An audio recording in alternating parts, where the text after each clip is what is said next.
Hello everyone, my name is Fazan Hamo and today I'll be presenting on reflection on teacher identity and effective teaching in early childhood education. Early childhood education and care in Australia is framed by the policies, pedagogy and teachers' identity, which is guided by the National Quality Framework and also by the Early Year Learning Framework.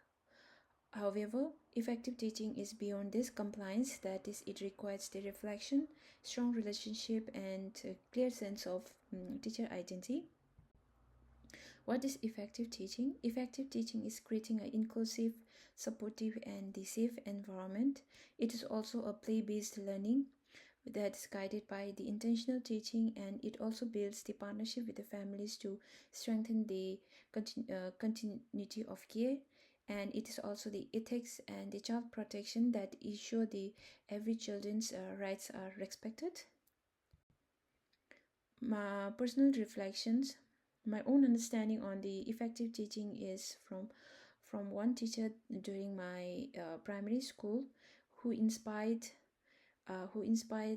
me, and by her way of teaching, that is, she used to combine her expectation with the care and also valued and encouraged the effort as much as achievement.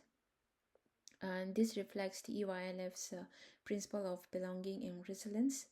And she also used to balance the structure with the flexibility, that is intentional teaching. And the five pillar of teaching identity is: number one is reflective practice. Reflective practice is questioning about the assumption like how can I do more or what can I do more for the children. For example, if I see one child being quieter in group discussion, then then I can adapt to shift a smaller group so that everyone can participate equally. This ensure the inclusive practice. Relational responsiveness is strong relationship is important in early learning. Trust and empathy makes the children to explore, and while relationship with the family builds strengthen the care. An educator must also ensure the value of family while advocating the children's learning. Number three is pedagogical intentionality. Play is powerful, but it is more powerful when the educators guide with the purpose.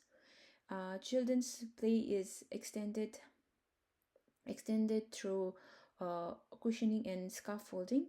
For example, if when the children build the tower, I can add the measuring tab to spark the conversation on the numbers and the height. With this, the play becomes play can be a mathematical exploration where the effective learning uh, effective learning without affecting the fun of play. And the fourth one is culture competence. It's about the valuing every children's background in every day. For instance, including the Aboriginal stories in the storytelling session that normalize the indigenous perspective, thereby ensuring the sense of belonging and culture inclusive. Fifth one is ethical advocacy. Advocacy is professional voice on the unfair ideas, and also support on equity. It is also to stand out for the children's right, even when it is difficult. So together, these five pillar of teaching identity explains about the or reminds about the early childhood teacher being early childhood teachers not being only about the compliance but also about the having or requiring to have a strong relationship, reflections, intentional teaching, and the cultural support. And in conclusion, teacher's identity is central to the effective practice, and it is a combination of policy knowledge with the reflection, relationship, and intentional teachings.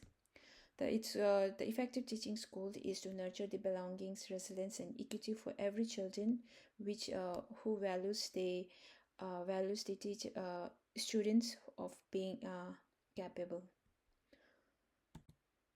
That's the references I've used for my presentation, and that's the end of my presentation.